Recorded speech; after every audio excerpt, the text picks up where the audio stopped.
चुकून एका वळणावर सहज कसे गमतीनं भेटलो, उगीच खुळा प्रेमाचा खेळ आपोआप एक खेळलो.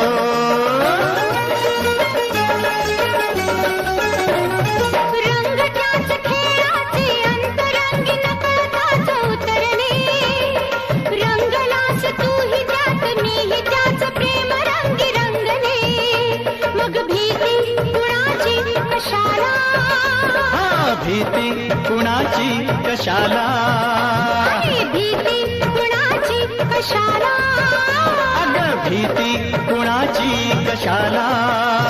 ना सांगताच आज हे कळे मला, कसा जीव माझा तुझ्यामध्ये गुंतला.